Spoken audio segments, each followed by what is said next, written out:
Alrighty, this is day 2 of my solopreneur experience, except with one caveat.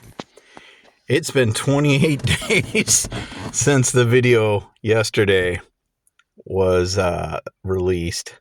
Basically, I'd planned for a 30-day stagger period between what I was working on and when I would video it. And the plain fact of it is I just wasn't ready to get going yet. Apparently, I was way more stressed out than I thought, and part of that stress was channeled into go, go, go. But once I kind of hit the ground and was like, I can relax a little bit. This relaxation thing got out of hand, and I had a beautiful beach most of the weekdays. It was all to myself, so I'd be walking my dog, and I also got kind of sidetracked where it looked like I had another big corporate IT gig lined up. It's still kind of floating out there, but I have a feeling it's floating away, not towards me at this point. So I'm not going to, that sidetracked me because I was like, okay, I'm just going to wind back up in the corporate world again. I mean, I can do this solopreneur thing, but reality is they're going to offer me this truckloads of money and I'm going to go, okay, I'm going to do that. And that still could happen, although I'd say it went from, it's less than 50% at this point. It's just dragging on. And I think there's good intentions on all parties, but at the same time, I just kind of thought about it. It's like the original idea of being the solopreneur is basically there's a couple things I want to accomplish. One, I want to work from anywhere in the world. I don't want to be stuck. And a lot of remote gigs in the U.S. are cool with you being in the U.S. wherever you want to be. But once you cross the border, the whole tax thing gets a little scary for them. And they're like, eh. So 2, I want to have a flexible schedule. I've got a special needs son. He's behind. I want to do everything that I can to help him. And that's going to take precedence over things. Number 3 is that I'm having some health issues. They're moderate, but they are here. They're not overcomable. I mean, I could easily do the 9 to 5 or 9 to 6 or 8 to 6 or 8 to 7, whatever the job would take in the corporate world. But my natural flow now with these health things is different. So it would be very advantageous for me because of my son and because of things that come up health-wise that, again, aren't surmountable by any means, but just that I can work when I want to.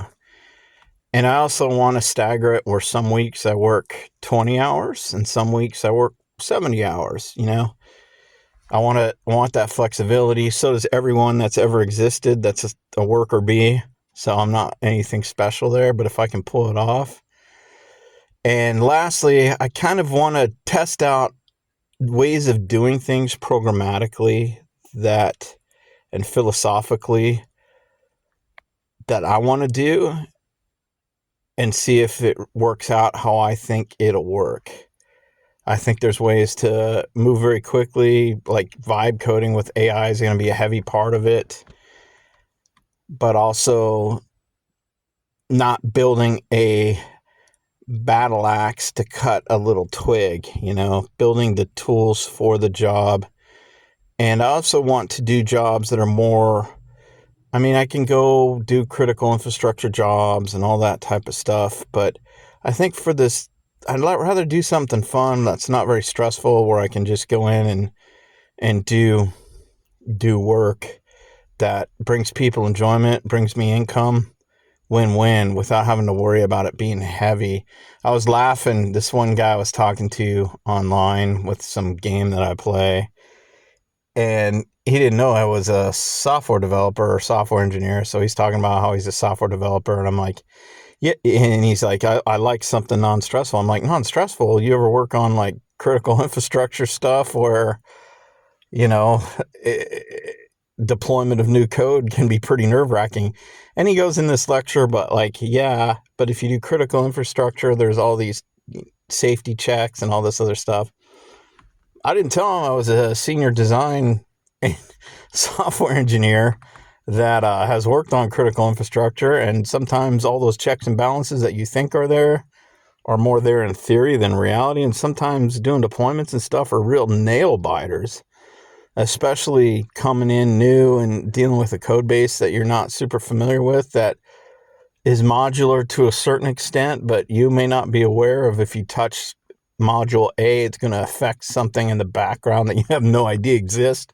That Z, I'd rather I always end up in those type of jobs, and I'd rather not for the next round. I'd rather work for a modeling agency or something. I don't know. But I want... So if I could pull something off myself, and everybody's trying to do that now.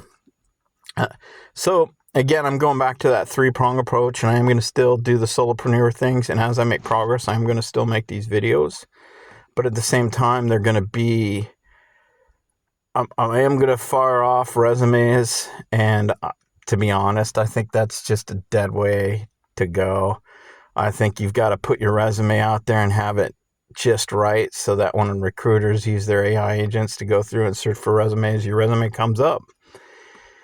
I'm also going to learn a lot of stuff that I think I want to learn. And there's a real difference too, because there's the way that I want to code for my personal project versus the way that most corporations code. They're pretty different. So I have to make some choices about where my focus is going to be and how I'm going to divide up my time to be more corporate programmer or indie fast-moving programmer. And they are different, and they're different skill sets and learning things differently. So I got to decide, I'll probably put effort in both of them. But it's almost like I've been given this opportunity where I've got a couple months where I don't have to stress about much. I've got shelter, I've got food, I got enough money to keep going for a little while. So I almost feel like it would be a total waste if all I do is just goof off and then wind back up in the corporate realm again.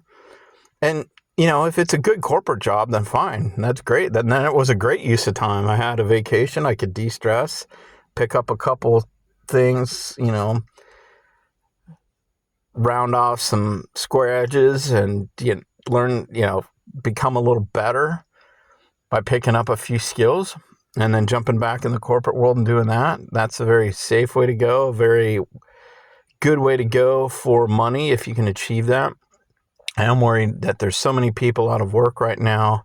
You see a job posted on LinkedIn, and before it's even 10 minutes old, there's already 200 applicants. And another thing is I have to face the reality. The reality is sometimes I'm good as a software developer. I don't like calling myself a software engineer, although that's the term that everybody uses. But I have really no formal engineering training, so I don't like dissing engineers by calling myself one. I think a developer is a good description of myself. I'm all self-taught and everything. And I do have some holes that I'm going to try to take care of. But the point I was trying to make is there's different skill sets. I've got this unique opportunity. Shouldn't I try to stab at something and get something going for myself? The problem is like, well, I mean, I've heard there's some law out there that says just follow intelligence and knowledge and the money will come. And I don't know. It'll be interesting. I'd love to actually use the AI tools to create things and products that people want, rather than being the person who creates AI tools for other people's visions or incorporate AI tools into their stack so they can achieve something that they didn't before. I kind of like to be on the top end of it rather than in the middle, where I'm like the guy saying, I've got this great vision for a product, I'm going to make it. And since I have some coding expertise, I can start off making it. I can prove out the idea, get it going, and then I can turn it over to the craftsmen, the people who are really into dotting every I and crossing every T, or sometimes that part of it can get a little tedious for me. So yeah, I have this opportunity to do that. So circling back, that was the whole point. So I need to refocus on that. I kind of got rabbit trailed on getting lazy, and I do have some health issues where I have to watch it, otherwise my schedule will get mixed up. But again, those are minor and totally under my control. I just didn't control them a little bit because maybe I relaxed a little bit too much and was goofing off. But anyway, so what am I all saying to anyone who's struggled through this? Yes, I'm going to do the solopreneur thing. Yes, I got rabbit trailed, so I'm way behind. Yes, I am going to throw my weight into it. I am going to still send out resumes, and I am going to pick up something part-time. I started doing some stuff, which I'll go into more. So I'm just bringing in some income to try to extend as long as I can. So that's where I'm at. There probably will be another lag before day 0-C comes out. But day one, I'm going to do a little bit of traveling here coming up, and then I think I'm going to hit it, or I'm going to put in ideally 10 hours a day, which isn't that much. You got the crazy kids that are working 14, 16 hours. I got a son. I got responsibilities. I can't do that. Plus, I burn out if I work that much. But hopefully I can do like 10 hours a day during the week. Or maybe, I don't know. I'll talk about my schedule, which works best for me. And we'll see what happens. We'll see what God's got for me. Maybe there'll be a corporate job coming in that will meet my needs and allow me to meet my obligations. Might close some doors to me, like travel and living in other countries and stuff. But maybe that's not God's will for me. Or I'll get something cranking, and who knows? Who knows what God's going to do? And if you're in the same boat, I wish you luck. Hope that you are working on something cool and you get it off the ground, and hopefully I can do the same.